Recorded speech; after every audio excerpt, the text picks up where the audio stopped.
where we will discuss the Buddhist practices of charity, morality, and meditation. Everyone is welcome to join. And we are waiting for our first participant, which happens to be Claudia. Hi, Claudia from Switzerland.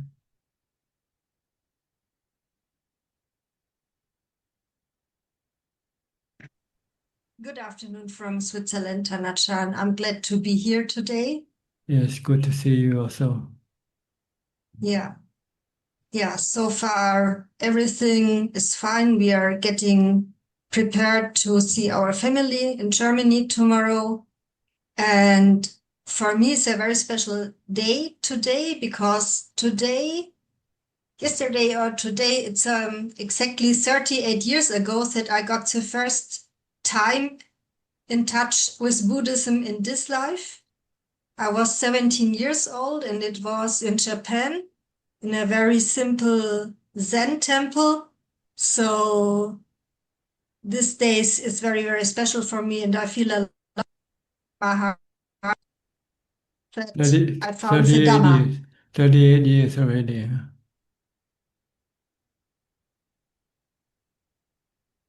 Can you hear me? Yes, You said 38 years since you first met Buddhism. in this life, yes. And 38 years. how did you transform? Did you transform yourself?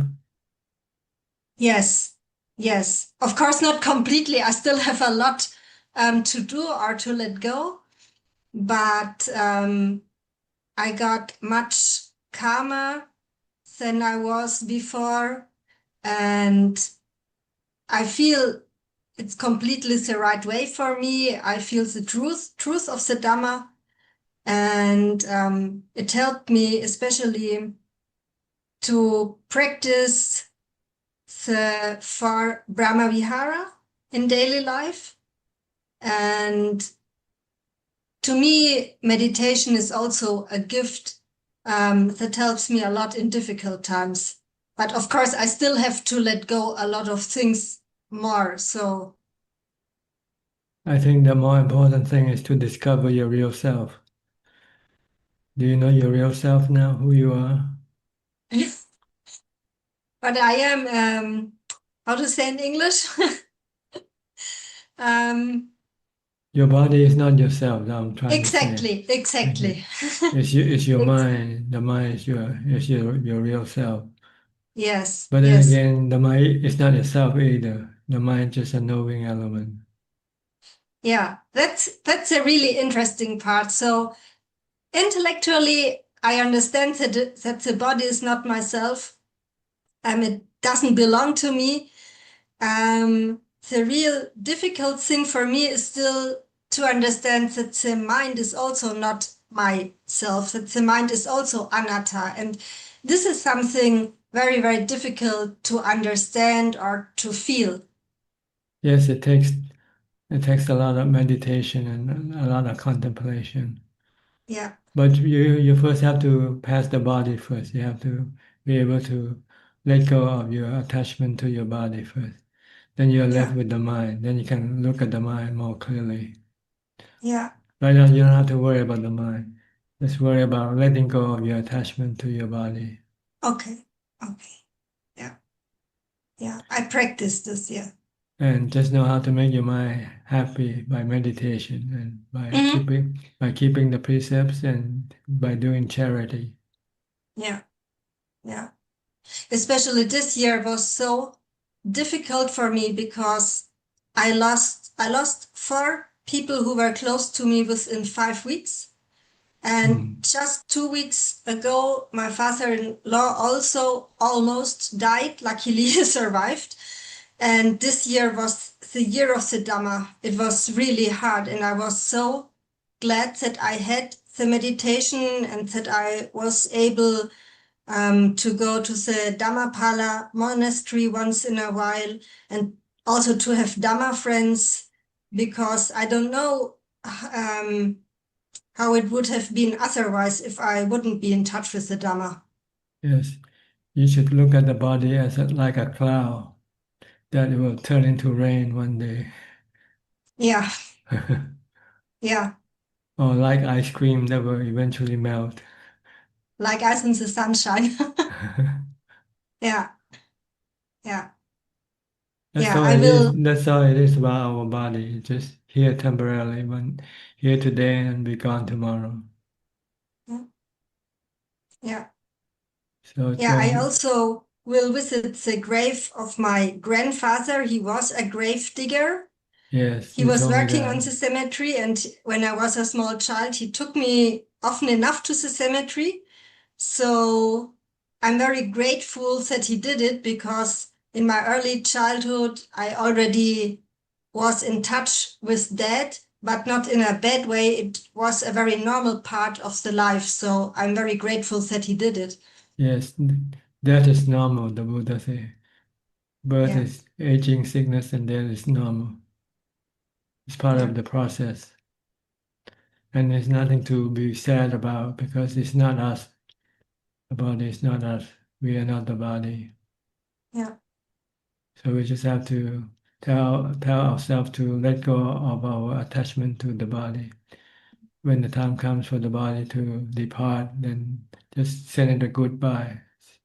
yeah, Do yeah. you have any question tonight? Um, Not today. I hope that I will also be able to participate on Zoom next week. I will be in Germany with Dhamma friends. Yes, But I also plan to participate on Zoom next week. good. I think Professor Kenneth is in Thailand right now in seclusion. I'm not Yeah. sure if he's coming in tonight or not, but I didn't As see far him in as the I know, screen. he is in Thailand. Yeah. Yeah. Yeah. Okay. If Good. nothing else, Thank you very much for everything. good to see you again. Good to see you. Thank you very much. Okay. We have Sammy, but he's not turning on the video. Oh, is he turning on the video in the dark? Okay. Sammy, go ahead. And sorry about that, but uh, last time also I came, I don't have electricity in this kuti. I'm in the Wat Pu Sangku, What was no Uncle? electricity, so now I'm using my phone flashlight. Okay, so it won't last long then, huh? Yeah, that's right.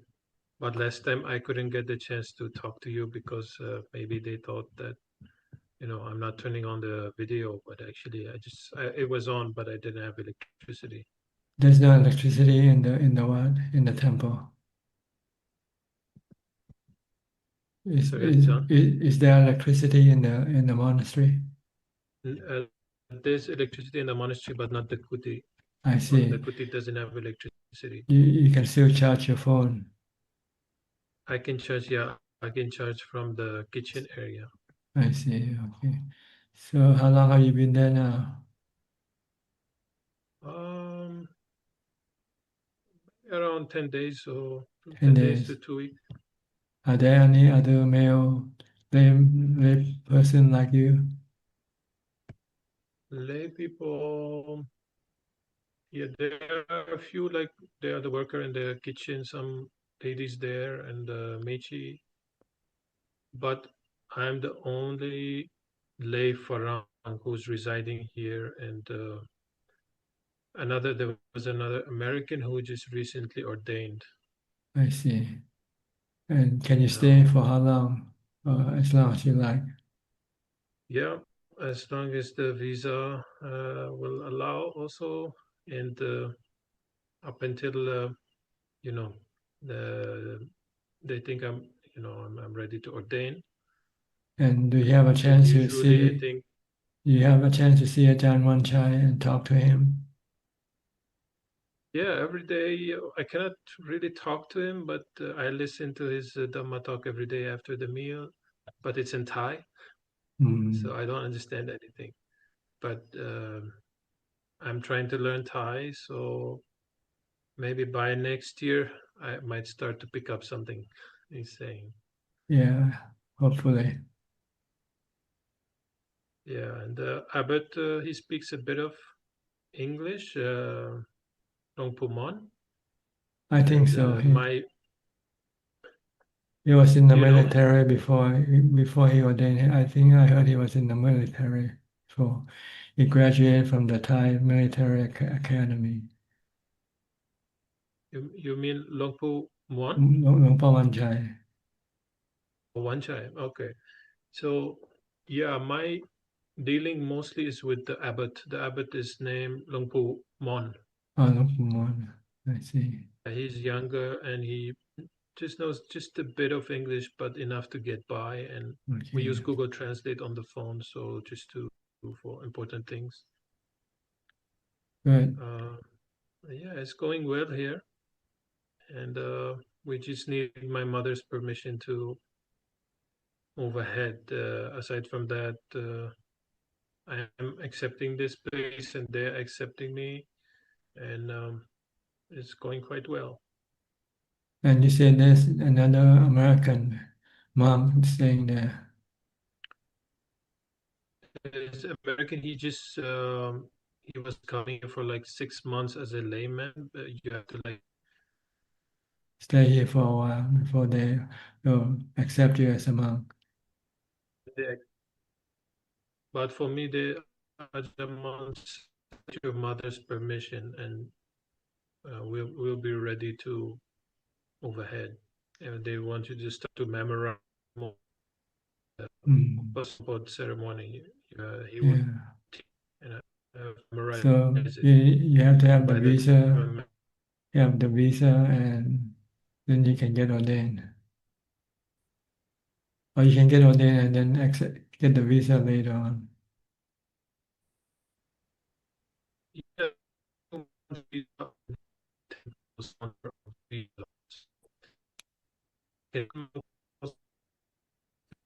yeah, Your voice is coming a little bit harder to understand. Come kind of on and off. I need to.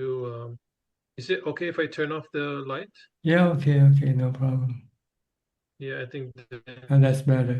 the signal will get better. Let me just set it up like so. Okay, sorry about that. So It's okay. yeah, this temple, I think, because now they've had a few foreigners, so they know how to process the religious visa for the Farang who wants to ordain here. I see. So they had this Canadian monk already. I think he's more than 10 Vasa.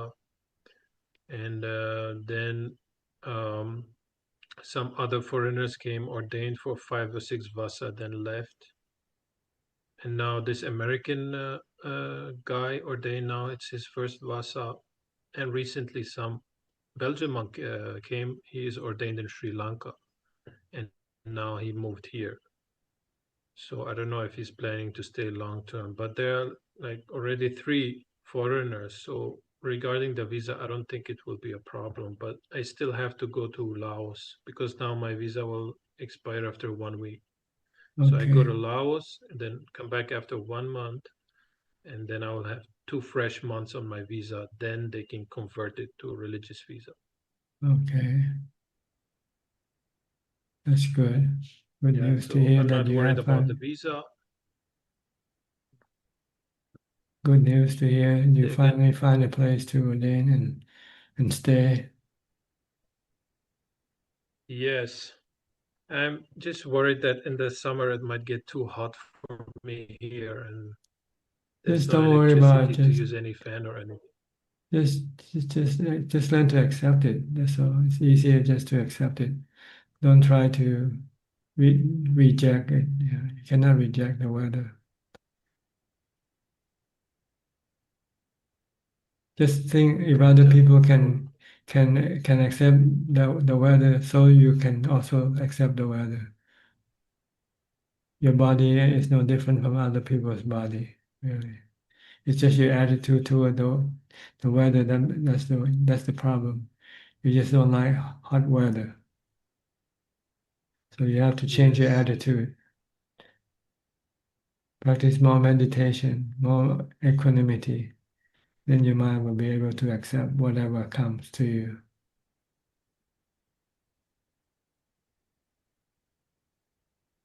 How can we practice more equanimity? Yes, mindfulness is the cause for equanimity. If you have mindfulness, then you will have equanimity. If you don't have mindfulness, then you don't have equanimity, you will have cravings instead. Craving for cool weather like right now. It's quite nice right now, isn't it? Yeah. So you have any question regarding your practice or otherwise?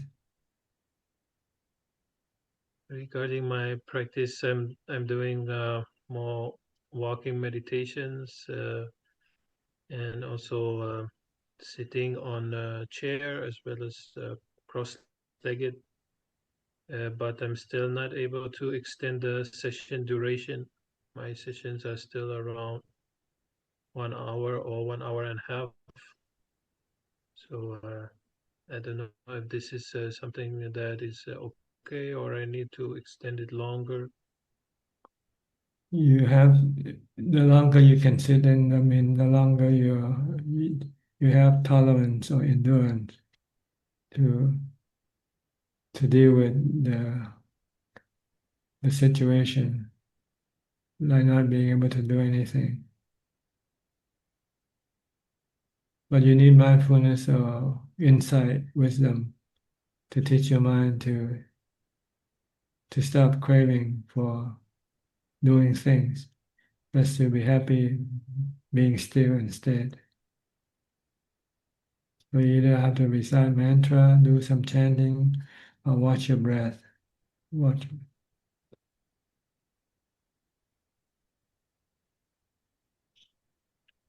And also during the walking meditation, is okay if, let's say, with the inhale, I take one step, then with the exhale, I take another step. Is that also okay for walking meditation?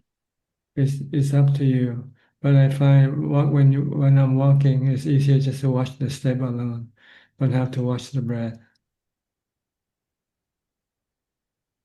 As long as you have something to occupy your mind with, so that it doesn't go think about other things, then it's okay.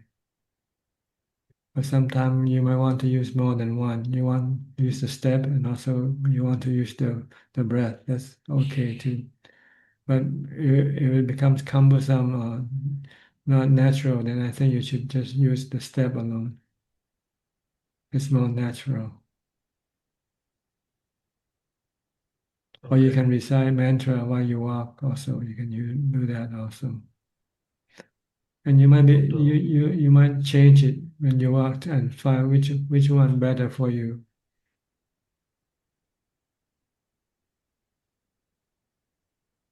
Some people walk and recite the Patimokkha, the 227 rules of conduct.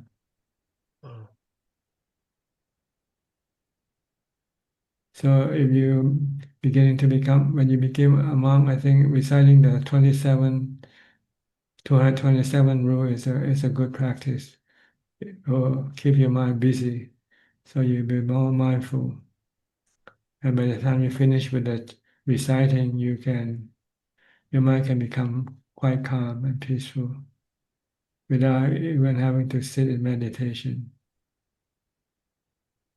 And in the in the circle of monks, someone who can recite the 227 rule is considered to be precious because we need one to recite the rules every fortnight. Somebody has to recite this 227 rule every 2 weeks. It's part of the requirement of monks. We live together more than 4 months up. We have to, one of the monk will have to recite the Patimokkha for the rest to listen to. I think it's also required that every monk must memorize it. Not necessarily. We only need one when we live in a community, someone who can recite. But if no one can, then we have to go to another monastery to join the other monastery to listen to this recitation. Oh,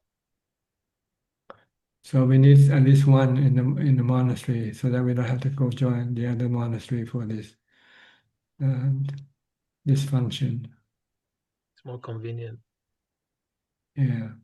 So you'll be fine if you can do this. You'll be quite precious because you know because you can provide this. Oh yeah, it's definitely on my list to memorize not only the Patimokkha but some of the Sutta other also. some of the sutta, the Parita, and some others also that are important. Yes, it's a good way to keep being mindful and preventing your mind from becoming restless and agitated at the same time. Okay, do you have any other question right now? No, Ajahn, thank you so much. Okay, I'll move on then. Okay, next to Mike from New York. Saw you a few times, but didn't have a chance to talk. You had to go to work? Namaskar, Ajaan. Yeah, I had to go to work, and I was also I was traveling for a few weeks, and then I got sick. So I haven't been on the chat in a little while, but I did listen last week, and I listened the week before on Facebook. So you haven't been that far from my mind. It's good to see everyone, and it's good to see you, John. Yes, good to see you too. Good to talk to you also. The year is rounding out, and it's for me, it's a time where I can focus even more of my energy on my practice as things start to slow down the end of the year. So I'm very grateful for that. I've been trying to keep up in my practice, but when I was traveling, especially, it wasn't as regular as I'd like it to be. But I'm trying to get back on the track. Yeah, I'd like to not, even when I'm traveling, I'd like to keep my practice continuous always. Does John have any words of wisdom for trying to keep your practice more continuous? Right, travel less if you can. Stay put. But if you have to travel, then you just have to make the best out of it, whatever time you can practice. But if you can stay put, and it will be easier to maintain your practice.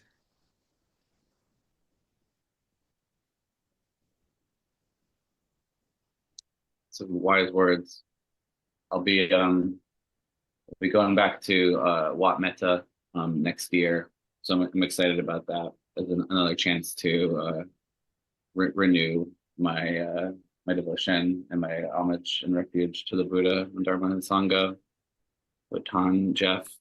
But hopefully one day can come to Wat Yan. It still seems like such a magical place to come and visit. I don't really have too much else today, but I'm very grateful for the Sangha here.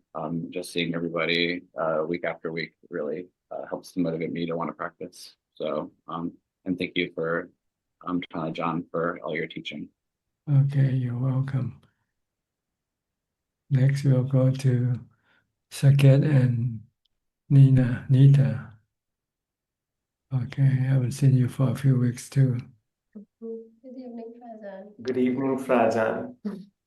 Hope you're well. We've been traveling as well, Ajaan, and we were unwell as well. So, and we also feel that we should not travel for quite some time now. We attended a retreat in Malaysia with Luangpo Viradhammo. And then we were hoping to go to a monastery, SBS Sasana Rakha Buddhist Sanctuary near Penang, but we weren't able to get a spot. But then we just came back 2-3 days ago, and we were unwell most of the trip, actually. So we're very happy to be back home, and everybody wants to meet us suddenly over here. So we were hoping we'll come and just kind of settle in, but suddenly it's been pretty hectic here as well. But I think we're trying to slowly get back to establishing a regular practice after some busy time. That's one of the rules the Buddha recommend is not to socialize or to engage with people. Mm. Because when you engage in, you have to exchange your ideas and you have to talk and even do some activities together, which Yeah. is not good for meditation. Yes, yes, yes. But then again, you're still a lay person. You still have to live in the world with other people, so it's not easy. Yes. We are trying to get into a schedule so that we can tell people, we are not available at this time. So we still gonna get there and make sure that we have our time for meditation. And then if people want our time, then we have a specific time for them. Okay, that's good. Like me, I also have my schedule posted to let people know when they can see me and when they cannot see me. Yes, yes. So that will be a New Year resolution. Yeah, reduce engagement as much as possible. Yes, yes. Frajan, I guess one question comes in my mind. Sometimes I just, maybe because of all these travels, I just don't feel like meditating for long. I'll sit for 2 hours, but then I'm just waiting when the 2 hours will get over. Because your mind been moving around all the time, so it's Yeah. hard to keep it still. See, Mm. and it becomes addicted to traveling because it keep it busy, keep it. It can engage. It can enjoy all the essential pleasures from traveling. So when it has to become still and not do any traveling, seeing anything or hearing anything, it becomes very uh, irritated. You cannot remain still. So you need strong mindfulness, stronger mindfulness than normal. You might have to keep reciting the mantra or keep chanting a sutta. Yes. Just to sit and watch your breath is maybe not strong enough to stop your mind from being restless. Mm. This is one of the hindrance, restlessness and agitation. Yes. And it comes from you're doing things, doing things, seeing things, hearing things. So try to stay in seclusion more as possible. Mm. Yes, Raj, and I think we'll work towards that. And our neighbors also love to hang out with us. So we just go for a walk, and someone pulls us into their house, and it's they're all very sweet. But I think we'll try and see how we can build more seclusion I think you should walk inside your house in your room. inside the So house. Yes, yes. walking meditation, walking mindfulness. Right. We have a terrace, so maybe we'll make it kind of more meditation friendly and kind of avoid going out at all. And Yes. When you find you cannot sit long enough, then you can change your position and from sitting to do walking meditation instead. Yes, yes. All right, Sadhu. Yes, yes, yes. Yeah, that I think will help. Yes, yes. Okay. Any specific questions? Specific question? Not from my side today. Thank you, Prajan. Yeah, no other questions. Thank you so much. Okay. Happy meditation. Thank you so much. Not Happy New Year, but happy meditation. Yes. Because Happy New Year means celebration, means sensual pleasures. Yes. Yes. I think maybe 2026 we can, or at least I can focus more on the restlessness aspect. That could be a goal for the next year for me, maybe. Okay. I'll be starting the 6-hour challenge the week Yeah. itself. Good. Good. Okay. Thank you, Prajan. Next, Koksing from Singapore.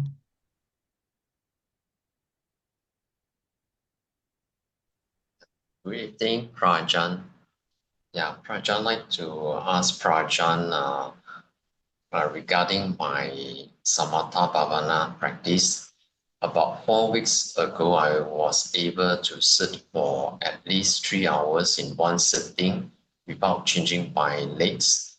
But recently, I can only manage about 45 to an hour only, and I'm unable to sit longer than an hour. So may I check, Prajan? So is this a sign that my practice is sliding backwards? No, maybe the 3 hours that you had able to do was maybe just an abnormality, not normal for you. So you have to look at the longer, the bigger picture, the total of the time that you spend practicing. How long do you usually can do? If it's 1 hour, then it means this is your standard. This is your ability. And to have more, to sit more than 1 hour, maybe just occasionally, maybe considered to be a special situation. Maybe you were more motivated and maybe you have stronger mindfulness.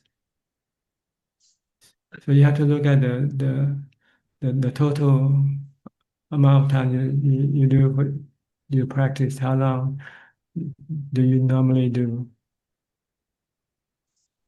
Okay. At that time, I was able to sit for at least a few days, 3 hours in one sitting. And I was thinking whether is it because recently I was a bit slackened in my in the sense that I have turned on to watching some YouTube videos for entertainment. So I'm just thinking, is it because of this switching to watching some entertainment, and therefore it leads to my deterioration in my practice? That is possibility because this is sensual pleasures and it's a hindrance to your meditation practice. So you want to avoid watching entertainment and listening to music, for instance. Okay. I find that I sometimes I will resort to watching the YouTube videos when I'm feeling disappointed and I need something to fill in the gap, yeah, in between. So so Prajan, any advice how do I avoid when I'm feeling similar situation again? Well, you have to look at the consequence of your action. Will this action be beneficial or be harmful to you? If it's harmful to your meditation, then you should say no. If it's beneficial, then yes, you can do it. If you watch Dhamma talk video, maybe that's good. But if you watch entertainment, then that's not good because it will keep your mind busy thinking about entertainment all the time and not wanting to do any meditation practice. Okay. Okay. I will, yeah, I will contemplate deeply into what Prajan said. Prajan, may I ask one last question? Sure, go ahead. Yeah, it's a follow-up to uh, the conversation with Claudia earlier about whether do you know yourself. So may I check, Prajan, so how do I train myself so that I can understand myself better? Well, you start with mindfulness, first of all, Okay. and then you meditate until you get to jhana. When you get to jhana, then you start to see the body and mind as two separate entities. Then you can see that the mind is the master and the body is the servant. The mind is the one who tells the body what to do. And then you can study the nature of the body and you'll see it's anicca, it's temporary, and it's no self because it's made up of the four elements. So then you can let go of your attachment to your body.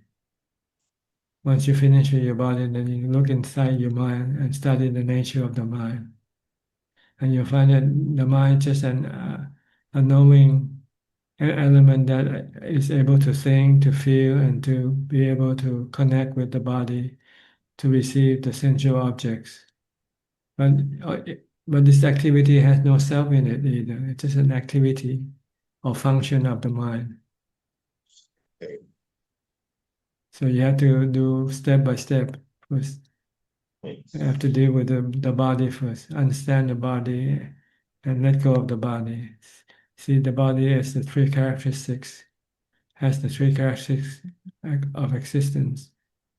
Once you deal with the body and the feeling is next. Okay.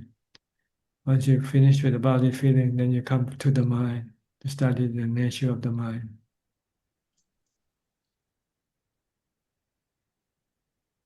Okay. Okay. Thank you, Prajan. I will contemplate over it. But you need meditation, you need mindfulness to bring the mind inside. Right now, the mind is being pushed away toward the sensual objects by the defilements. So you don't see the mind or the body, you see the sensual objects instead. And you get involved with dealing, managing the sensual objects until you forget the nature of your body, feeling, and mind, and not knowing how to deal with them properly. So you have to first stop your mind from going after sensual objects Okay. by mindfulness, by meditation, to bring the mind inside. Once you're inside, then you will be able to see the function of the mind.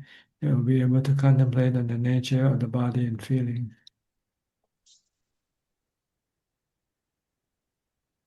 Okay. Okay. Thank you, Prajan. So be mindful all day long, from the time you get up to the time you go to sleep. Stop the mind from thinking,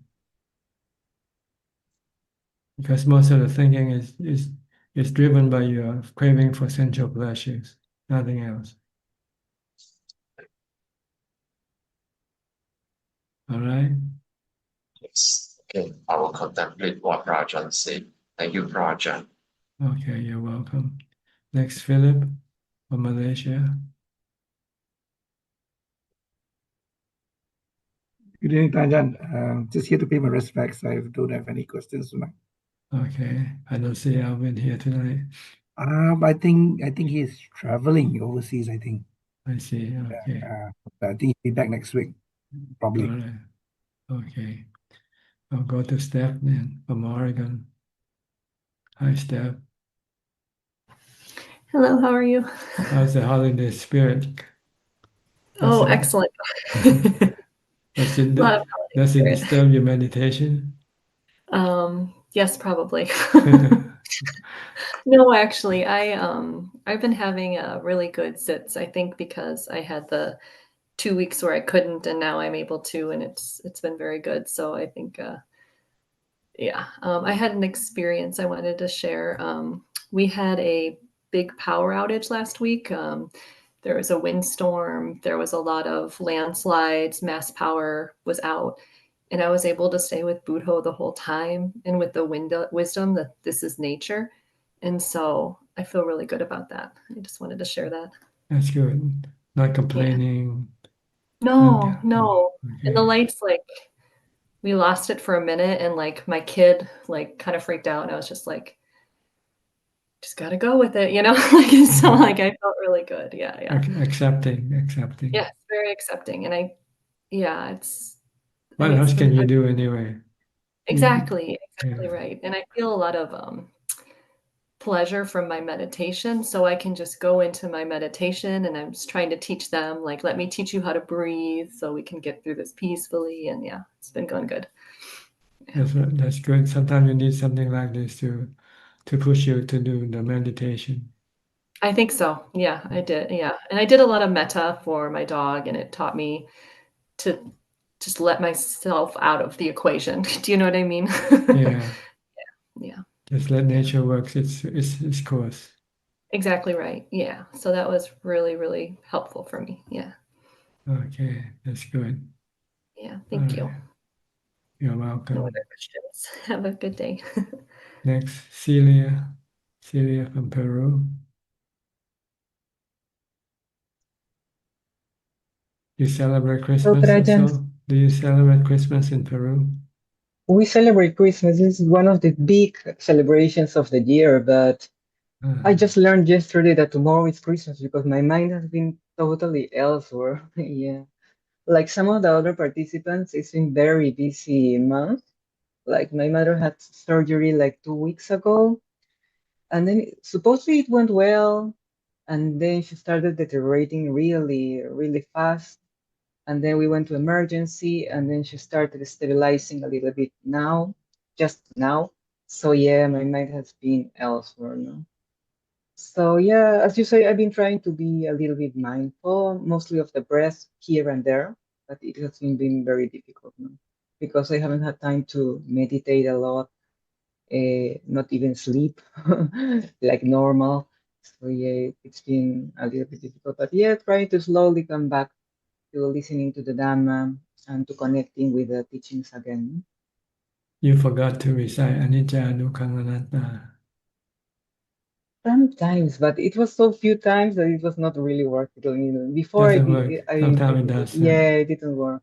What worked a little bit better was the breath because I can do that anywhere. Like it was very, very quick. But just two breaths, like in and out, in and out. Okay, I come back. But then again, but the breath is working a little bit more. Sometimes you have to change your meditation subject to sit to fit the situation. Yes. By now I need something that is very quick, and sometimes Anisha, Dukkha, Anatta, it takes a little bit more. But yeah, all these months I've been thinking Anicca everywhere. Like you think that things are going to be okay, or at least they're bad, but no, they keep going up, down, up, down, up, down. Yes, It up, gets in a little down, bit too much. rising and falling. Yes, all the time, amazing. But at least if it was a little bit, no? But it's like up, down, up, down, up, down. And it's anatta, you cannot do anything about it either. Yeah, yeah. There's Sometimes no you have to you. learn the hard way. There is no you in this equation. The up and down, go up and down. But it's difficult to see, I think, because it's the health of my mother, so I'm the one responsible because she cannot take decisions by herself. So there, I see a little bit of self there. No, I have to try to get her health better at this moment. No, so yes, on that one level, you can still manage, but then there's another level in which you cannot do anything. So when you can do something about it, then do it. But when you get to the point where you cannot do anything, then you just have to let go. I think that's the point when the doctors say, "Okay, we don't know what's happening." So really, if they don't know, I don't know even less. What can I do? So that's the moment when I can see, yeah, okay, there's nothing to do. Let nature take its course. Yeah, yeah. But by now, I mean, she's stabilizing, maybe. So yeah, I'm not really thinking about Christmas. Maybe tomorrow. Just take it. Do they celebrate Christmas in Thailand? Not really. We are Buddhist countries, 90% of us. But there's some, people who've been living in the West before. They do some celebration, and there's a small Christian community also that do celebrate. But a It's lot not of this more. big celebration. But more is more commercial side of Christmas that is being celebrated. People go to shopping malls to buy gifts and see the decorations and all this. Yeah. Here too, totally. Listening Here to we jingle have bells, jingle bells. we have here our own songs that are very popular. But here in Peru, for example, on Christmas we eat this. It's Italian actually. It's not panettone, and everyone gets insane for this panettone. It's really nice. It's an Italian bread that has a lot of sugar and butter and dried fruits. It's really nice. I dreamed about panettone like all year only, and we mostly eat it on end of the year and on Christmas. So yeah, probably tomorrow I will look for the best panettone that is around. That's central pleasures. It's totally sensual pleasures. It's totally yes. Just for one day, I give up. Just for today, for tomorrow. Once a Yeah, year. Once a year. once a year. Yeah. I'll take that indulgence, but I'll come back. I'll come back after. Okay. You have any question? No questions. Happy to be here again. Happy to see you. Happy Okay. to listen to Happy you. to see you Thank you very too. much. Be well. Be Okay. healthy. Thank you. Next, Revan from California. Hi, Ajaan. No question. I'm also planning for traveling and already have some headache about it. But um, I think I will be mindful, not trying not to be too busy. Yeah, just take things as it comes. Mm. What else can you do, right? Yeah. Meditate. When you're at the airport, meditate. Just watch your breath. Yeah. It's not happened to Chinese New Year, I see. but the booking and the flight and hotel and where to stay, it's just a little bit stressful. But I have time, so I will take it easy. Yes. Nothing is predictable. Just think it like that. There'll be changes all the time. Tajan, I have a question about the charity. It doesn't have to be money, right? It can be food or clothing or any kind of items. Yes, That gift. We call it gift. Any gift. any gift is okay. Okay. Yeah. But I And think it should be useful to the receiver also. oh, You don't okay. want to buy something that the receiver cannot use. Like, don't give monks alcohol beverages, you know. Oh, I see. Appropriate gift for the Yeah. person. Oh, yes. Especially the thing that they need. Mhm, mhm. And then for Christmas, if just little gift, just little thing is still part of the generosity. Yes, any giving is generosity. Okay. Dana means giving. Dana means giving, to give whatever you have. That doesn't hurt yourself. Give away the surplus thing that you have, you don't need to keep. Yeah. Just another question. Sometimes like I give it to homeless people, but then I also heard people say that um the person might use the money to buy alcohol or drug and you might end up hurting them. So it make me doubt about my actions of giving and whether it's appropriate situations. But how, but I cannot ensure, I, I mean, I guess I cannot control what they do with the money. And if I just want to give with the intention of being generous, is that still a good things to do? Well, like I said, if it's harmful to the receiver, then you shouldn't give it. By giving them something useful, like if they need food, give them food or clothing. Give them. Okay. Don't give the money. You doubt if you might be if you're suspicious that the money might be used in the wrong way, and that can hurt the person who received the money. Okay, okay. I see, I see. If I have doubt about it, then give something that I have no doubt, like food. Okay. That's right. Get easier. Okay. Okay. Thank you, Ajahn. You're Thank you. welcome. Next, Gary from Singapore.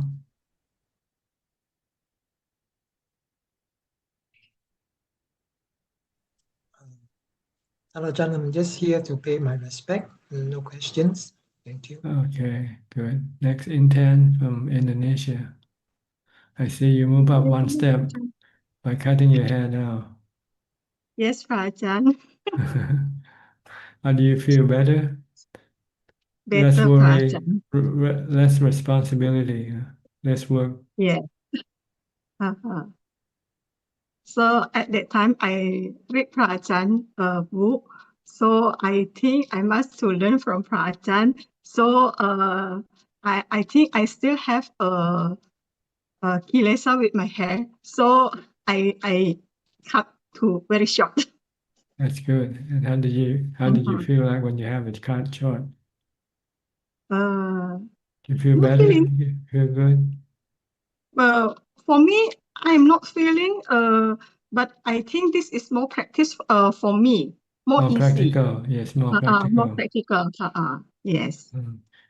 You don't feel that you're less beautiful now or something like that without the hair? Oh no, no. Doesn't matter anymore how you look, right? Yes. Because พระอาจารย์ yes, go yes, ahead. พระอาจารย์ Go ahead.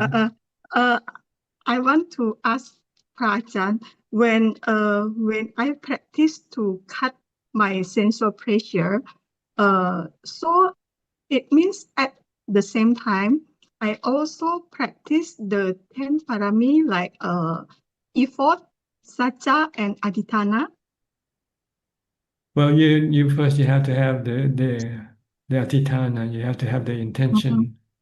The intention is to cut your hair short, and then if you follow your intention, it means you have satya.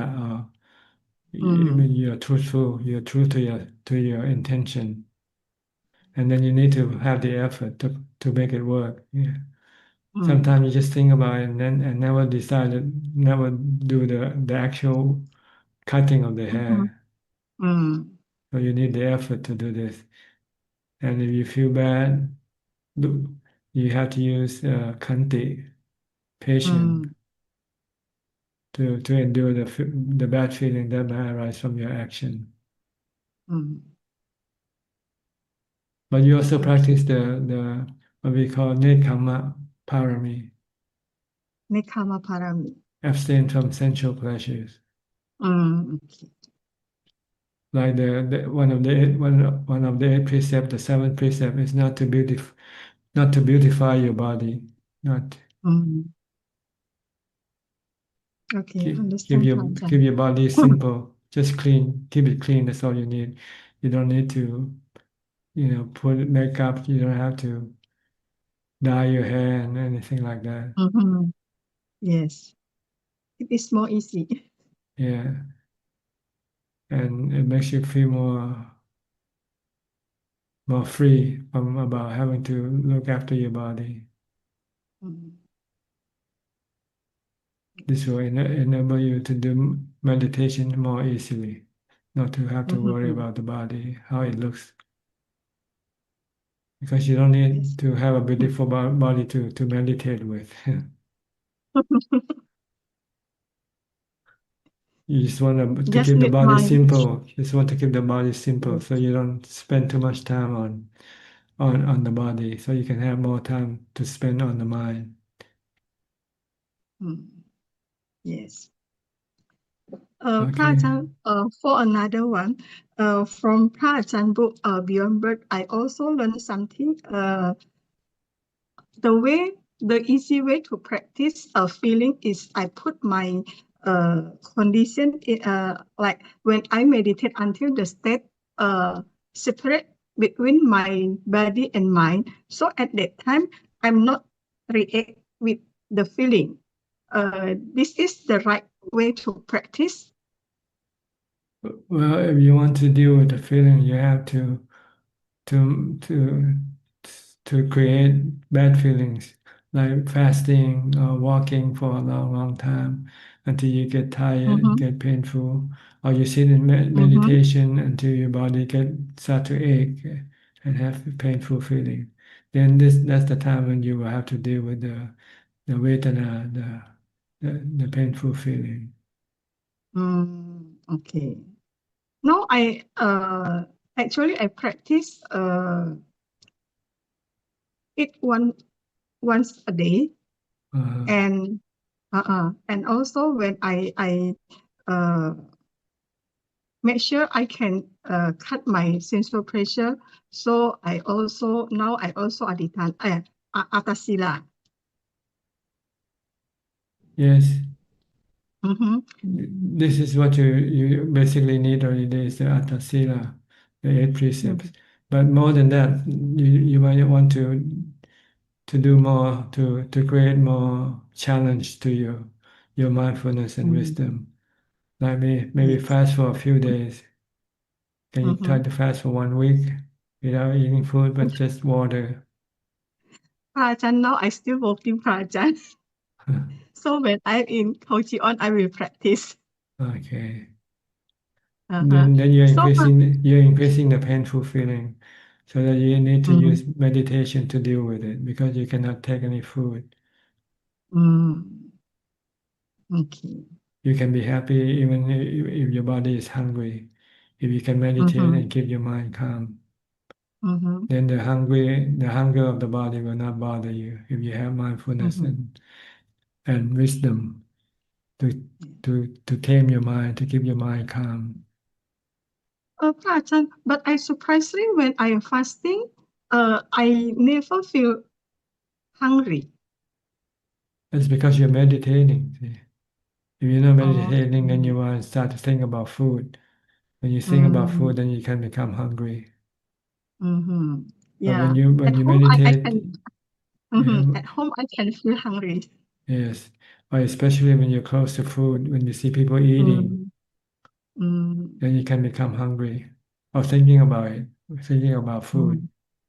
But when you're alone in the mountain or somewhere seclusion, and you try to maintain your mindfulness to stop your mind from thinking, and you don't. Sometimes you forget about food, and you Yes. find that the hunger is not that painful, because the real pain is from the mind, the dukkha that arises from the craving for food, not because of the body lacking food. The pain from the body is not as intense as the pain from the mind craving for food. So you need to meditate to stop this craving for food. Once you can stop it, then you feel that the pain from the body is not that difficult to deal with.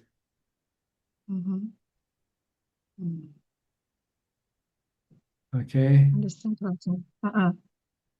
Prajan, I want to ask in cultural regulation, cannot suggest us to wear white clothes or There's black clothes. no actual requirement, but usually people who go to meditation retreat usually wear white or black. Okay. So Or if white. I want to wear a red jacket, it's okay, Prajan. Red jacket. It's not Uh-huh. usually No, red. no, I mean, cause I want to practice at night, meditate outside from the room. So at that time, if the wind is very strong, it's still cold. So I need jacket to. Well, if you cannot find other color, then it's okay. But normally, if you're in a retreat, usually the usual attire are usually white or dark. You know. Okay. So more better what jacket? Okay, understand, Praja. But if you're alone and nobody see you in the dark, then it doesn't matter what you wear. Just the animals see me, Prajan. Okay, then they don't care what color you wear. Okay. Okay, understand, Prajan. You're welcome. Thank you, Prajan. Next, Rohini from the UK. Good evening, Ajaan. How are you? Fine, thank you. Yeah.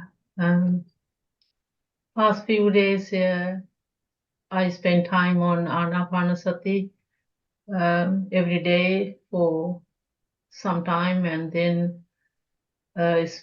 spend more time on contemplating 9 qualities of Buddhanusati. Yeah. This is some mindfulness practice. Yeah. When I'm sitting, I just practice Anapanasati and You should do it with the 3 hour or 6 hour challenge, and just sit down and chant. I did some sometime. I can't really remember how many days, but I did. Yeah. You want to use mindfulness to stop your mind from from Yeah. running around. Yeah. Yes, I find it very useful when I contemplate the 9 qualities, starting from Arahan and kind of like orderly manner, like a circle, so that and with the meaning, and not just chanting mentally and with the meaning. So I contemplate, so that helped me to This reduce. will makes you understand the Buddha better, what kind of person he was. Yeah, all 9 qualities with the meaning. Mhm. Ajahn, I just want to ask, is it okay to, because this holiday time, nothing, like full time, maybe just keep practicing. Sometime, is it okay to practice impermanence meditation? In what way do you mean impermanent meditation? Like I is impermanent and the form is impermanent, and is it okay to practice, or should I mean, at this stage, I'm just wondering because I haven't got the samadhi. I don't know whether it is. Well, see, when you practice contemplation, Yeah. it is preparing yourself to meet the real situation.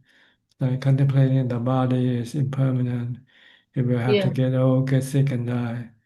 You do this contemplation to remind yourself that this thing will happen to you one day, to your body sooner or later.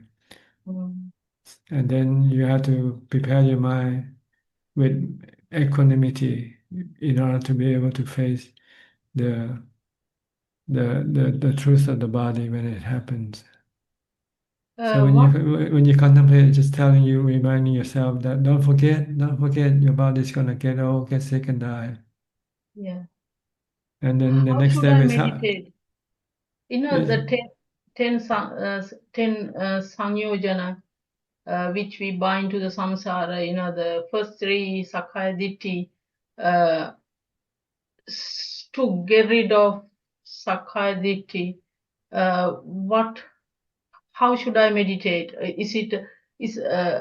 Should I? It's not meditation. It's studying the nature of the 5 khandhas, the body and the mind. That they are anicca, they are temporary, they change, they're not the same, they don't remain the same. They rise and cease, they come and go. Some rise and cease and some change. It depends on what you are studying, looking at. Like if you look at the body, you see that the body will get old, get sick, and die. But if you look at the feelings, you see the feeling keep changing from good feeling to bad feeling to neutral feeling. And they are all anatta, they are not under your control. This is what you want to study, so you get the wisdom, the insight to be able to let go of your wrong view, your sakkaya ditthi. Our view of the body and feeling is that we think we are the body, we are the feeling, and that we can control and manage the body and feeling. But in truth, we are not able to on a certain level. On one level, on normal level, we can still control the body, the feeling. But eventually we have to come to another level where we cannot control the body or the feeling that come with the body. Then we have to learn to use equanimity to accept this this nature of the body and not get any suffering from it, not suffer from aging, sickness, or death. So there's 2 levels here. First, you study, prepare your mind to eventually face the real challenge. When you get old, you get sick and die. That's the challenge we have to take up eventually. And in order for us to pass this challenge, we have to prepare ourselves with mindfulness and wisdom, with equanimity. Thank you. So you have to understand that in order to deal with this challenge, we need both. We need equanimity for meditation, and we need the wisdom to teach the mind to accept the truth of the body and feeling of being anicca, being anatta. Yeah. Okay. So when a person is in meditation, like fully concentrate on in and out breath, the like Vedana, Sanya, Sankhara, these aggregate, is it still functioning or? They're less, they're functionless. Some of them stop and some of them still function. Like Even though thinking stop, but your Vedana, Sanya still exists. But it makes your mind calm when you stop thinking. See? It gives the mind equanimity, not to react with cravings. I'm not sure whether my understanding is correct. If the mind has certain parts like knowing and the Vedana, Sanya, Sankhara. You don't need to know these things. All you need to know is to keep your mind calm and not reacting. It doesn't matter whether you know or not. The goal is to have equanimity, to be able to accept. That means fourth jhana. That's right.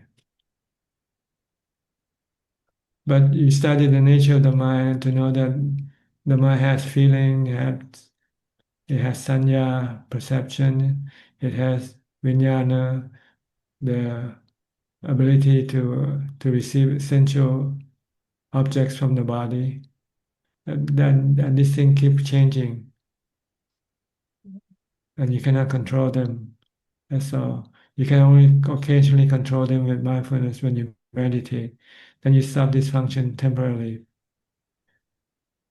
But the goal of our meditation is to build up equanimity, to keep the mind calm and not reacting to the situation that will force us to react, like react to painful feeling, for instance. We don't want to react because when we react, we tend to create more suffering from reacting. Yeah. So you have to understand that contemplation and meditation are two separate practices. They don't go together. When you meditate for equanimity, you just want to still the mind. You don't want to think at all. So so the anapanasati, I can't really do anapanasati whole day or yes, like 2 or 3 hours. Okay, anapanasati, and then get up from the seated position and then walk. The walking meditation, or what is the best way to do? The best way is to first develop jhana first. Become expert in entering into jhana. Don't worry about contemplation at all. Okay, thank you. Until you can enter jhana anytime you like. Then after that, when you come out of jhana, then you can start contemplating on the three characteristic nature of the body and feeling. Okay, Ajahn, thank you. All right, you're welcome. Thank you. Thank you. Next, we in Czech and Vancouver. Greetings, Ajahn. Yes. We have 2 weeks of break, so it's good 2 for weeks of us. sensual pleasure, you mean? Not going anywhere. But celebrating, eating. No, so far we just stay at home and rest, actually. Also before the break, then we collected a lot of food from children. They donate, and then we just help them to bring it to the food banks anyway. Charity Yeah. then. Do charity. Dana. Yeah. and keep the That sila, keeping the 5 precept, 8 precept. Not a precept. Um, 5 precept is good so far. Okay. Yeah, And yes. no meditation at all. Yeah, we do. Yeah, we do. Meditate, yeah, certain time. That's why I have a question. Um, like the clear comprehension, like sampajanya. Uh, so so in the satipatthana, like one is sampajanya, like it is all trying to be mindful of what our bodily action is, like Continuous mindfulness is what I mean. Not just temporary mindfulness in which you mindful for a few seconds and then your mind goes to something else. But constantly being mindful all the time is sampajana. so. Of course, we need to train in order to do that. Of course, Yeah, because your that, mind has no sampajana, you need to develop it. so Tanaja, like is a jhana come first, then like No, it yeah. comes after sampajana. You need to have sampajana in order to get into jhana. Like when you meditate, you have to constantly be mindful of your breathing, Mm. your breath all the time, and not thinking about other things. When you think about other things, you stop going into jhana already. Mm. Okay, so like this mindfulness like in breathings, and then we know about the 4 postures, and we know about this like sampajana about our bodily actions. All this like is because we want to build continued mindfulness. Mindfulness, yes, Then we trying to get into jhana. that's right. Because Mm. you need to stop thinking completely before you can enter into jhana. So you need constant mindfulness to stop your mind from thinking by focusing on your breathing when you meditate, or when you're moving, focus on your body movement all day long, from the time you get up to the time you go to sleep. Then you have a chance to enter into jhana that way, because your mindfulness will be sampajana, will be constant. Mm.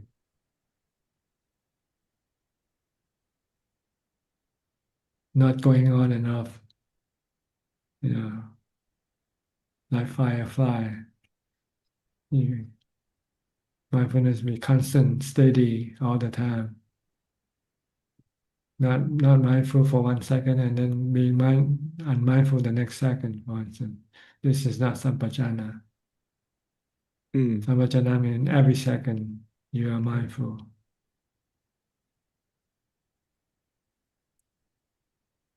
So this takes time to develop.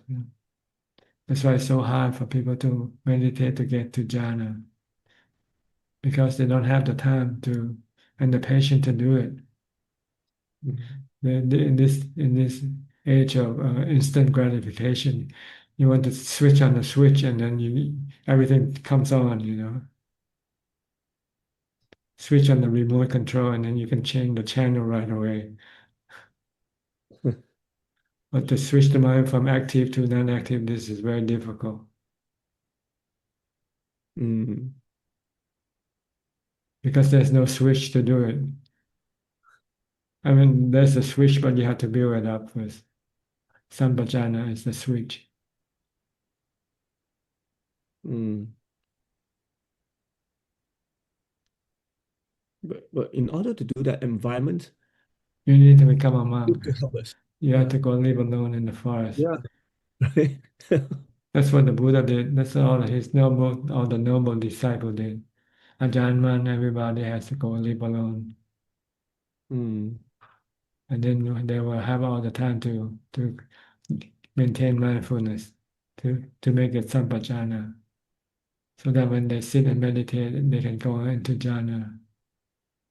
Mm. Okay. So the only thing like Buddha, when he was young, he can get into jhana, and that's because like from his previous life, That's right. while he's still in a palace. His mindfulness is strong enough to go into jhana if the conditions around. If if he was allowed to be alone and nobody disturb him, then the mind can go into jhana automatically. Mm. But he only had one chance on that particular day when all the servant or the attendants were busy doing something else and left him sitting alone under a tree. And when he was suddenly alone, nobody to disturb him, his mind to engage with anything or anybody, then the mind stopped and entered into jhana right away. Mm. This can happen when you keep practicing mindfulness and meditation. Sometimes you're not in a sitting meditation, but you're just not doing anything, and suddenly the mind will just become calm automatically. If you maintain strong mindfulness, continuous mindfulness, sometimes you don't even need to sit in the posture, in the lotus posture, and watch your breath. It just come automatically when you're not thinking about anything.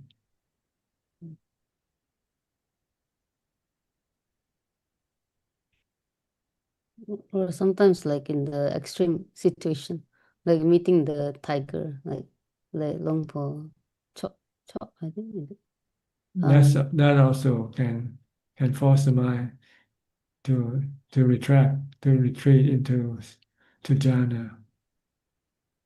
If the mind is not, if mindfulness is not strong enough, it is the defilement that will push the mind to keep running away, to run away. When you have strong mindfulness, you can stop the defilement from pushing the body to run away and keep it still in jhana instead. Oh.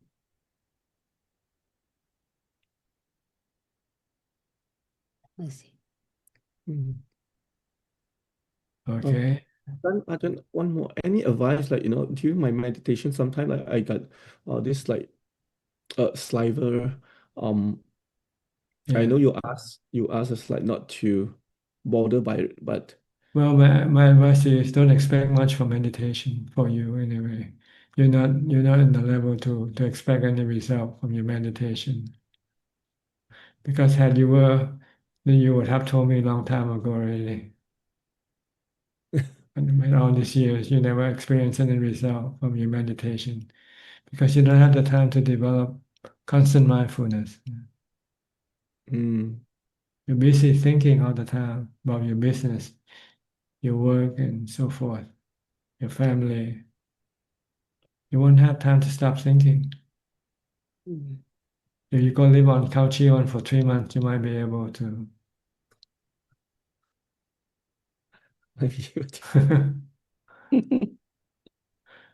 So practicing right now is it's just like a little, just a little play for you, more than real thing and real stuff.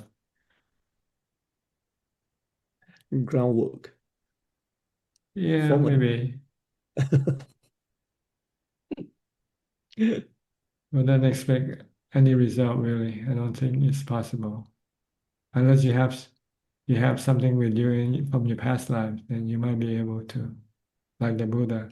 Suddenly you're left alone in a room by yourself and have nothing else to do, and then your mind might go into jhana automatically.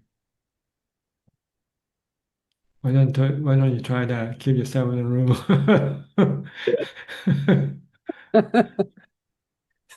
Try it out. But okay, we go back to like, just develop continued mindfulness. Yeah, you need to be alone in order to develop continuous mindfulness. Mm. Okay. Yeah. All right. Thank you, Tanjan. All right. Next, we'll go to Josh. Hi, Josh. From Brazil, right? Oh, maybe I'm wrong. I forgot. Oh, no, it's okay. There's a young man, maybe you're confusing, that was thinking about ordaining maybe the last time I was here, but no, I'm from Missouri, or I'm in Missouri right now. So it's been probably a couple months or so since I joined. I was Okay. kind of getting the message today to join because I need some extra support for my practice, and just as soon as that intention arose, I noticed the benefits, and then I appreciate what you're doing here and everyone here because I've been able to stay with my objects a lot easier. So it's interesting because, some people need to be alone more, right? Who said, some famous guy said that all the world's problems is because we can't sit in a room alone by ourselves. So I think that was really helpful. But now the I don't know, the container, the group support is helpful from time to time too, because otherwise I'm just associating with worldly things, right? And I lose track that we have friends on the path and support on the path. And so I find that helpful from time to time too. I recently got back, I went to a Zen retreat, which is interesting because just 15 minutes of sitting on one of those is not pleasant so much. So it has advantages and disadvantages, I find. But then I went to the Thai Forest Monastery in New Hampshire. Is it Jetavana Temple Forest Monastery for a week, and really noticed the benefits of my practice, obviously. So the support and the conditions were very ideal there. And so a little bit challenging coming back here, and I go serve Chithurst in Thai Forest Monastery of Ajaan Suchart for the winter retreat for February and March. So really looking forward to that. But as far as practice goes, we talk about sampajanya and continual mindfulness, and yeah, kind of being alone. And what else did you say was what else can help with that? Because I find that is helpful, obviously. I think the aspiration maybe to do it, but then there's this forgetting that happens all the time, right? So any other tips for continuous mindfulness as well? You have to be in seclusion and engage in social activities. Be alone. What about the mind wandering though? Because You need I kind of you get baited into, oh, there's so many wonderful things to think about, and sometimes I get deluded into thinking they're helpful, and maybe sometimes they are, but setting all that aside, I guess it's the momentum from daily life still catching up with me. And also, if there's not a lot of pleasure or pain, I become disinterested. If the Vedana is more neutral, then there's not a hook one way or the other. Usually if it's unpleasant, I'm trying to get rid of that before I go back to the object. But if it's pleasant, then I can stay with the object more. Yes, you But have to avoid sensual pleasures. Be alone and stay in the forest once, and then there's no sensual objects to lure you to go after them. exactly, when I was doing a walk around the extended area there, it was so Yeah. easy to stay with my meditation object. It was actually, yeah. So, yep. So constant mindfulness is what you need to succeed in Yes. meditation. In order to have constant mindfulness, you need seclusion. You need no engagement. You don't want to engage with anybody. And it's, yeah, you're right. It is a challenge for lay people who were expected to engage. Mhm. And there's a famous sutta about them asking the Buddha about, we delight in sensual pleasures. What are we supposed to do, basically? And I can't remember his response now, but yeah, it is a challenge. And so that's why I find these the conditions so important, like you're saying. And actually, it's cultivating that mindset of renunciation as well. Like, okay, is this really going to be for yeah, there's some pleasure, but is it really going to be helpful in the long run? No, I'm going to die. And then where's the sensual pleasure is going to help me then, right? That's So, right. yeah. You have to look at Right. sensual pleasure as something temporary, give you a It brief is, yeah. pleasure, and then when it's gone, it left you feel lonely again.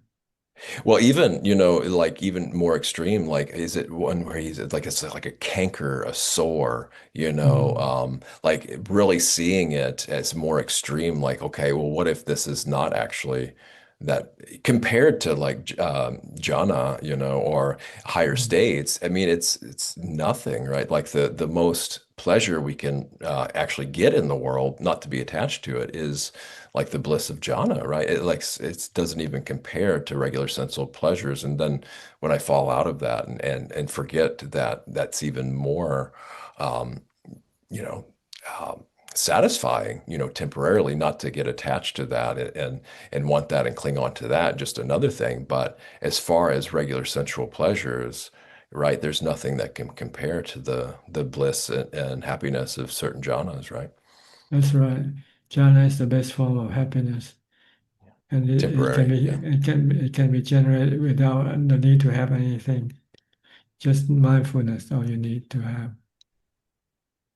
Yeah, it's amazing. Okay. Thank you, Ajahn. Appreciate your help. Okay, you're welcome. Next, Aparachita from Dubai. Good evening, Prajan. Good evening to you. Yes. No questions, just listening and being in your presence. Okay. No issues, no suffering.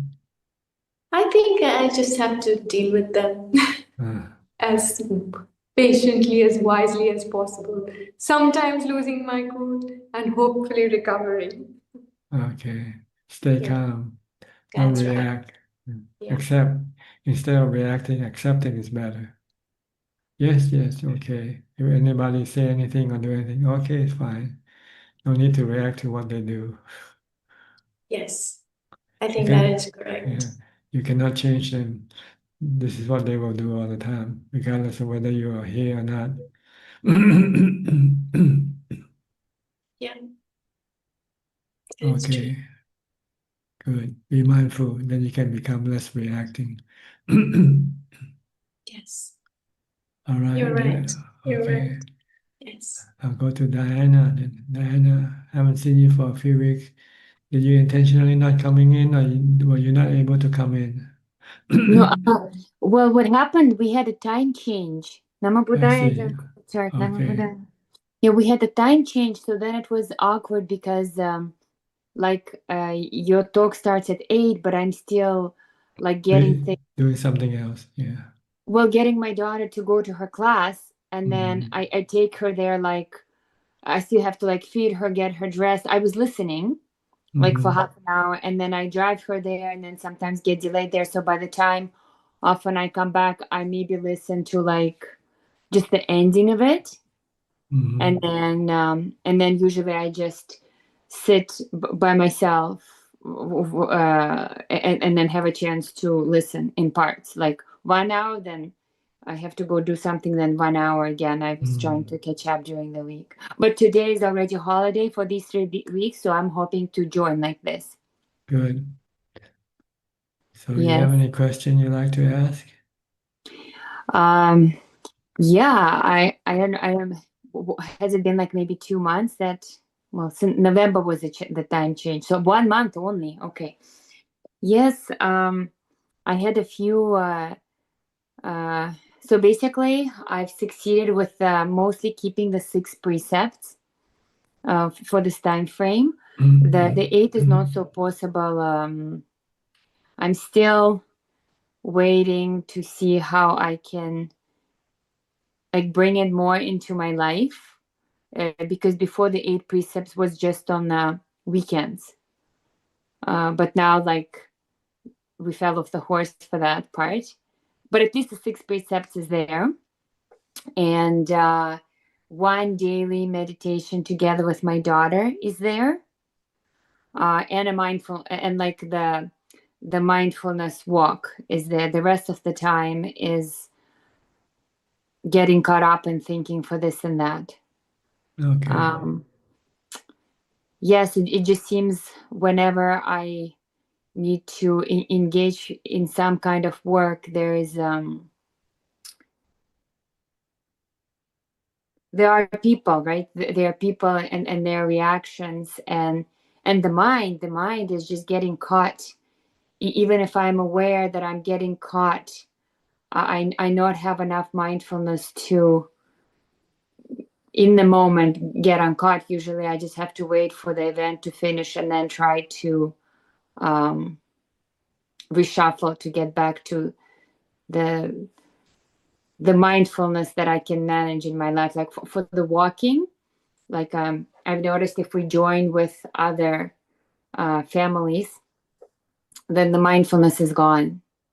And then I find myself kind of irritated because that was my refuge for that day, you know, just to kind of get back to. Yes, lay life is a busy life. You got so many things to do, so many people to engage with. So almost no time for mindfulness practice.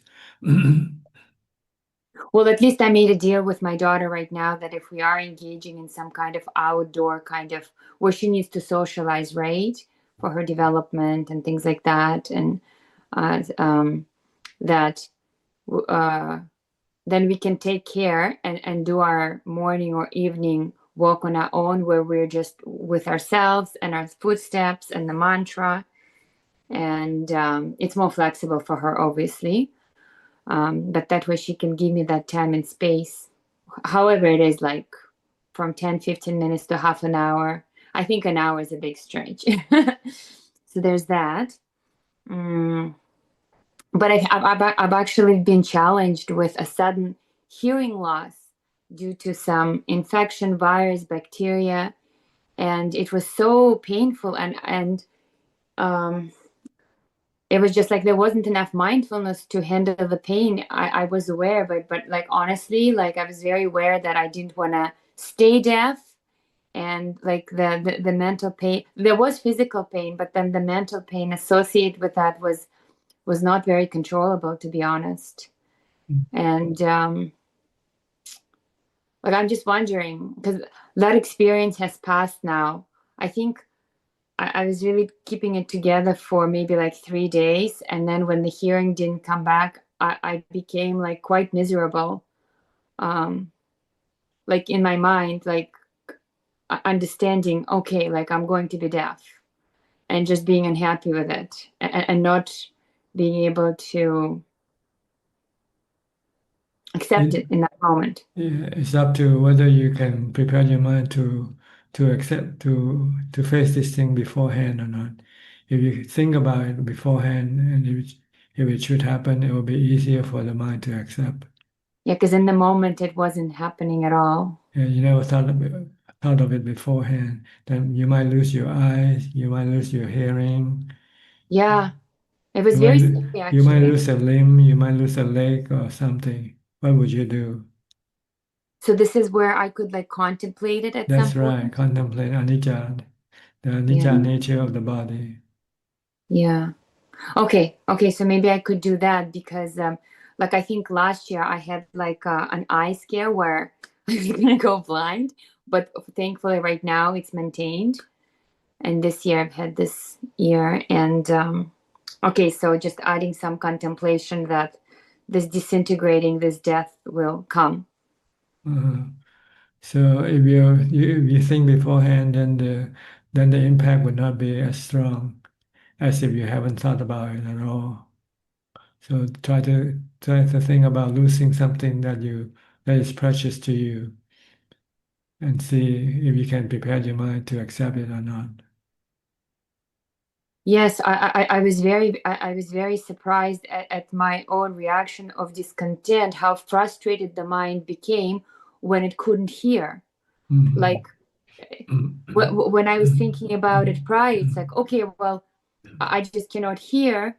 And then like on the surface, like without having the actual experience, it sounded very like plain.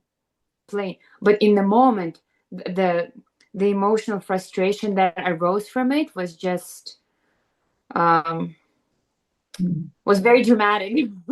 You can also think of the positive side of being deaf, being. That's true. Then you don't hear any sound, then you can meditate easily. No disturbance. Yeah. I think because it only happened for 1 ear, there was like a double-sided reaction happened with the right ear when it was here. When it was hearing, it wasn't just hearing less; it was hearing distorted. That's where the frustration came. It wasn't like somebody turned down the volume. It was like distorted hearing, like confused, like how the radio you can't really Yes, hear yes. like that. Okay, okay. And you could not accept that. Well, no, because I was still trying to hear, and just the fact that like I couldn't hear at all because it was all distorted. Like I wasn't really prepared for that. I was prepared to hear less. Yeah, no, it was, and then like a week later, I think a week and a half into the treatment, the hearing did come back very suddenly. And you And felt a big relief after that. well, yeah, I was like, to be honest, I couldn't believe it happened. I think it was 2 weeks later that I realized, okay, yeah, the hearing is here to stay. And then the next 2 weeks, I was still very much caught in fear that because I still had to finish the medication for it. And it had like a lot of side effects, made me very irritable. I couldn't sleep. Just the suffering was very relevant. You should be thankful for this experience that it reminds you of the impermanent nature of your body. So Okay. you must not take it for granted that everything's gonna work well, work perfectly all the time. So you have to Yeah. prepare your mind to accept it when it happens. Then there won't be any suffering in the mind. You can still continue on with whatever condition of the body you have to face. Yeah. Well, okay. I look for one positive. One good thing is, if you recall, like I struggle with some migraines. So now, when I'm having migraines, it's like nothing in comparison to what I went through. So that's like one blessing because it's just a migraine. Yeah. No big deal, right? Yes. Jen, if I can talk about just one last thing that has been causing me a lot of discomfort is my mother ended up in the hospital, and that has happened before, but there's one fact that she hasn't really wanted my involvement in it, which really made me experience a lot of powerlessness, like me wanting to be there, like mentally, but her asking me not to come and visit because she doesn't have enough strength, that she's choosing to have like another friend manage her, and she does have a husband she's back home now. She has a husband who is taking care of her. So I'm like 50% successful with your guidance in terms of like finding relief, that I'm letting her do exactly what she wants to do. Like I'm honoring her wishes, right? Yes. Then you should think of the other benefit. Then you don't have to worry about her. Well, I still worry about her because she's not like, okay, can you explain that? Like I'm not. I don't mean to worry, but you don't have to do anything for her if she didn't want you to do. Okay, so am I not like because the feeling that I have is like I'm not in my mind, when my mind is tricking me, is like, oh, I'm not doing my daughter's duty, that I'm like, there. Because you're not allowed to do. So you have to. If you're not allowed to do, then what can you do? Okay, so the mind is tricking me like, oh, but you still have to persevere. No? You don't need to persevere. If the person doesn't want you to do anything for her, then that's the end of the story. You said you should be thankful. Well, that's great. Then you can be free to do something else and leave her alone. Yeah, so maybe like 50% of the time I was able to go and do that, but mostly at night is when I'm like, oh, I haven't heard from her. Or imagine that you become incapacitated and you cannot do anything for her anyway, Oh, okay. right? Okay. It's not your intention not to help her. It's her intention for not for you to help her. So you cannot do anything. You have to respect her wishes. So then I just keep holding on to my mind, like, no, like I'm honoring her I'm giving her what she would like, and that's the best I can do for her, right? That's right, but she doesn't want it because what you're giving her is not what she wanted. Maybe Yeah, I don't know. maybe she felt more disturbed seeing you than not seeing you. Yes, because I come with my daughter, and my daughter has her needs, and they're like always in conflict. Yeah. So maybe that's the reason why she doesn't want you to help her. Yeah, but that's I cannot change that, right? No, you cannot change it. You can change yourself by accepting her wishes. Yes, okay, that's what I've done, but it's just like I've still had like the struggle with it. Because you don't have the right attitude. You still want to help her. Yes. You have to change the attitude and say you cannot help her anymore. Oh, that doesn't feel good. Okay. Well, that's the truth. You have to accept the truth if you want to have no suffering. Okay, I can work on that. Okay. I think my daughter also had some question. Let me quickly ask her. Greta, do you have a question? All right. She's in her own world. Okay. Well, please come say hello. Say namaskaran.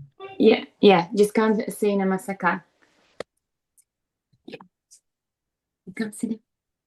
How are you? Поближе. How are you? Good. Are you happy? Yeah. Is Christmas season good for you or bad for you? Christmas is good for me. Good for you. You're getting a lot of stuff? Yeah.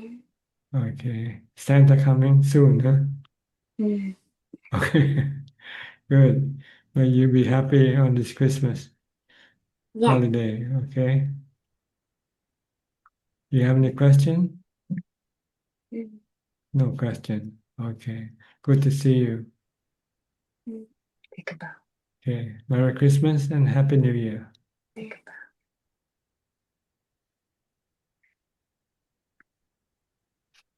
Okay. Thank you. Bye-bye. Sure. Yes, we had to take a little leave from going to see the monastery due to my hearing thing, but hopefully we can restart again, and then she might have some more questions. Okay, no problem. It's a big blessing to have you in our lives. Yeah, okay. I'm very happy to help if I can. Always. Always. Thank Okay. you. Okay. Next, Belinda from Singapore. Namaskaran, Ajaan. I Yes. have no question. No question. Okay, I'll go to Dash then. Hi, Dash. You're almost last today. Sorry, Ajaan. What can I do for you? Okay. I have three pretty big questions about Satipatthana. Would you mind answering for me? Sure, go ahead. Okay. So my first question is, what's the cultivation difference between being aware of the entire body in all postures versus being aware of just the breath in all postures? It depends on the situation you are in. If you're moving around, then you want to be aware of your posture all the time. But when you're sitting down, you're not moving the body, then you have to change the object from the posture to the breathing instead. Okay. But what about breathing in all postures? Well, you don't worry about that because it's hard to watch your breathing than watching the posture is easier. It's more obvious. Okay.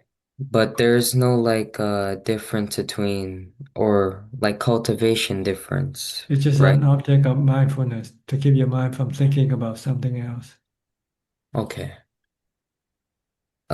So for my second question, and when being aware of the entire body in all postures, do I be aware of one thing, one at a time, Like, let's say I was walking, and while I was walking, I had to look at my phone or talk to someone while walking or talk to someone while I'm occupied. How do I be mindful in these scenarios? Or what should my object be in these scenarios? The object is you should do only one action at a time. If Okay. you walk, just walk. If you want to talk on the phone, you stop walking and then stop on the phone. Do one thing at a time. Okay, so then do I stop my attention on one object and cater to the other object? It depends. It depends which one is more important, which more will affect yourself.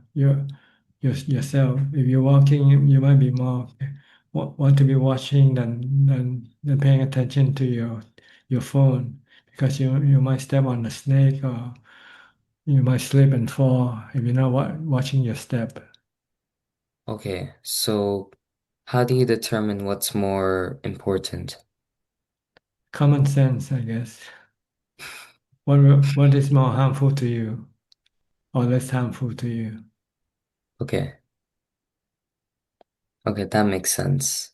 So my last question for Satipatthana.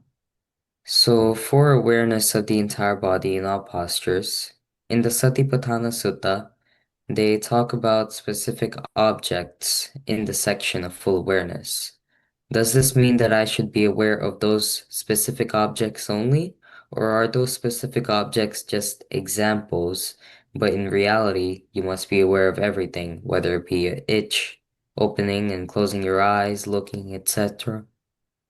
Yes, you have to be aware of whichever one comes at the moment, at the present time. Okay. They don't come all at the same time, see. So if you're turning around, turning your head to the left or to the right, this is the action you have to be watching. But like even things that weren't mentioned in the section. Yeah, that's right. You're eating, you're doing whatever you do, you focus on the action itself. Okay. So, oh, also, uh, I'm thinking of going to Thailand soon. So, is it appropriate to talk about visa situation or anything like that here? Well, you can, but I don't have much information on the visa. You have to Okay. check the Thai consulate in your country better because they have so many different types of visa. Yeah, I heard of like uh a education visa where I can apply for a program at a temple or a monastery. Yes, one of our participants, before he became a monk, he applied for educational visa in which he came and studied Thai, for instance. Hmm. And then you can Yeah, stay for 6 months or something, or 1 year, I'm not sure. that's actually exactly my plan. Okay. Uh, Consult the consulate, the embassy, the Thai embassy in your country. They will give okay. you all the information that you need. You can go to their website. I think all the Thai embassies have their website, and they will have the visa information for you. Okay. That makes sense. Okay, good. Thank you, Ajahn. Is that all? If you just come in, walk in with a tourist visa, I think you're allowed to stay for 2 months, I think. Okay. Without having to make any visa before you come. You can do it on entry, but you can only Okay. stay for 2 months as a tourist. By the way, kind of a monastery question. Do some Thai monasteries reject outsiders? Well, I mean, if they're bad outsiders, they're usually rejected. But I'm if they don't pose any problem, then they're not rejected. It's up to yeah, your behavior. as in like for ordination, like I think you should, if you have a chance in a chat, you should chat with Sammy. I'm not sure if he's here now, because he's staying in Thailand right now, getting ready to become a monk. So he oh, knows pretty much about this visa situation. who should I talk to, you said? Sammy, I think. Sammy, he was in here early on, but I think he's Oh, good. I'm oh, not I think sure. I know who you're talking about, but yeah, I don't really know him. I don't have his contact. Or you can contact my assistant and ask for his contact. Maybe you can get his email address from my assistant. Oh, okay. That'd be good. Thank you. Okay, good. All right. Anything else? I think I'm good for now. Thank you. Okay, good. Thank you, Ajaan. How's your practice coming along? Good? Recently my teacher or Dhamma friend who was helping me, he stopped. So I so So you ran out he of also teacher. stopped. Yeah, I have no teacher anymore. The So Buddha said you should be your own teacher. Rely on yourself. Atta hi like atano natu. Or rely on the Buddha, the Dhamma, mm, Sangha. yeah, I what is it called? From this book, Ajaan Panya, Yes, he talked about your inner Dhamma as your teacher. that's So right. I've been trying to do that. But since I'm without teacher, I've been trying to figure out for these past couple of weeks, how do I do my own? You decide you follow the four Satipatthana Sutta, the four Yeah, foundation of mindfulness. I've just been kind of putting all my attention on studying Satipatthana in a sense where all types of ways to practice it and But you need see to that's do it step by step. The first step is yeah. mindfulness practice and meditation. Hmm. The other, you have to wait until you achieve your meditation object first, which is entering into jhana.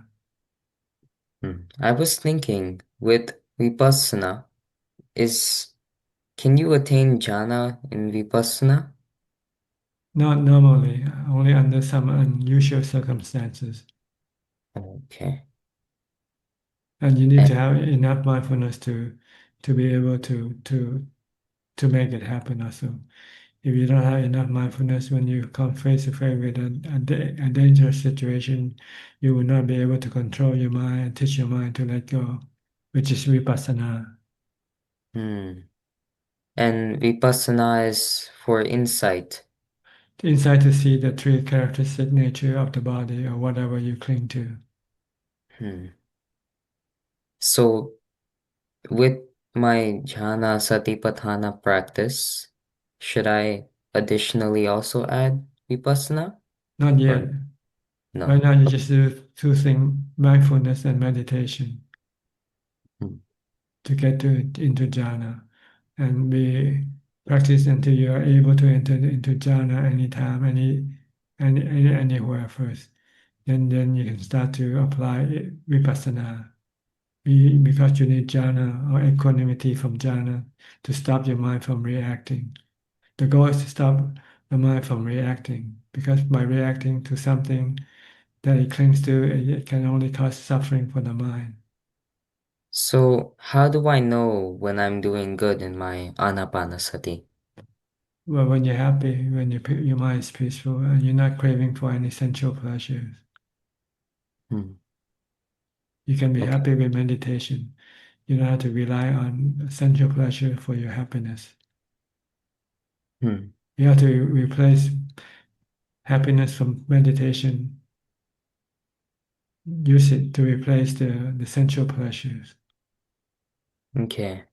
And to know that I'm getting close to jhana in my meditation is what? Like how do I know? The mind start to become calmer and calmer, more concentrated on your meditation object, Okay. more absorbed in your meditation object.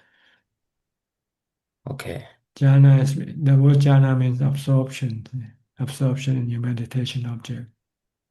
Oh, okay, that makes more sense. When you absorb in watching the breath only and nothing else, it means you're close to jhana.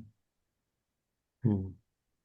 What's the difference between samadhi and jhana? I've Same heard thing, it's just a same thing. different name. Samadhi is just a general term for calm, mental calm. But jhana refers to the different level of calm. We have Oh, 8 levels of jhana. okay. That makes sense. Okay. Thank you. All right. You're welcome. Anybody else? I think nobody else. So we go to question from Facebook or YouTube or from Bond. Right? ครับกราบหลวงพ่อครับ we have 8 questions this evening Okay. and there are 5 questions from the assistant email. The first question from Indonesia: when someone gets cancer, is it because their bad karma has matured? Not necessarily. It can be some other causes as well. But your bad karma can also cause you to have sickness and illness that nobody without the bad karma has. So, but it's not the only cause.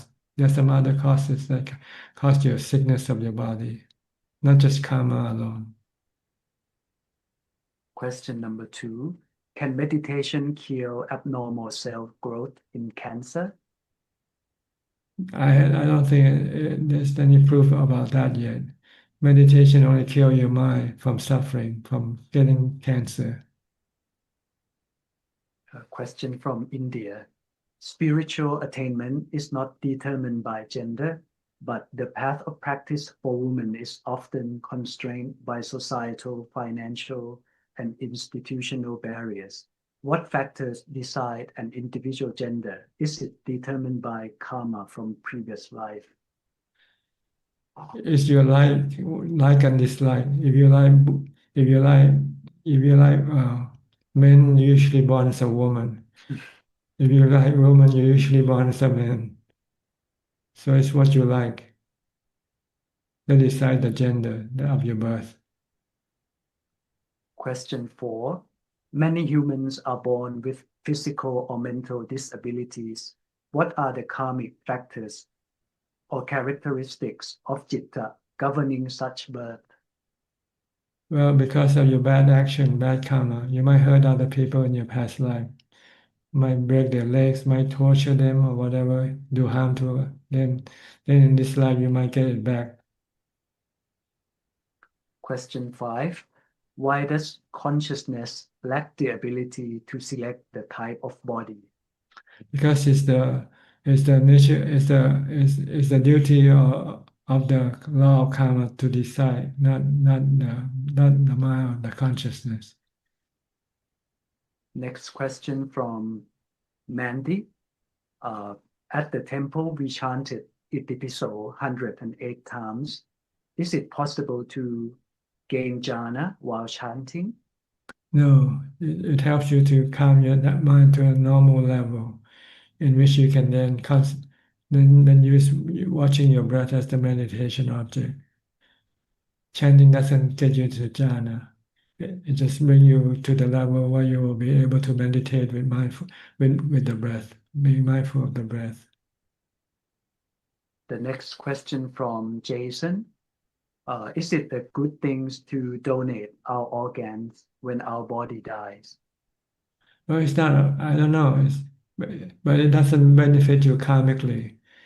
If you donate after you die, if you want to benefit from your donation, you have to do it when you're still alive. Like donating blood, donating one of your kidney, for instance, because you can see the result that you have done something that is good and beneficial for other person, and then it will make you feel happy. But if you donate it after you die, you don't know what happens to your body. So you don't get any karmic benefit from doing it after death. You only get karmic benefit when you're still alive. And the last questions from Alice. How does one know when to start contemplate or to do insight meditation when practicing anapanasati? If one have not entered jhana after doing daily meditation for a few years, can one still try to contemplate? You can contemplate, but not to the level where you can then stop your suffering. But you can contemplate so that you can be able to prepare yourself when after you have jhana, then you can use this what you contemplate to apply to stop your suffering. But without jhana, your contemplation will not be effective enough to stop your suffering. That is. Okay, that's all the question we have tonight. And that's all about the time we have for tonight also. Thank you for your company. I hope this meeting is useful and beneficial and can help you advance in your practice. In the meantime, please stay safe, be constantly mindful, and keep on practicing. And if all goes well, I'll see you all at the same time next week. Thank you and goodbye. Thank you, Sadhu, Prajan. sadhu, Thank sadhu. you. Thank you, Ajahn. Thank you, Ajahn. Thank you, Amin. Good night, everyone. See you next week. No, Bye-bye. thank you. Thank you, Adeline. Good night.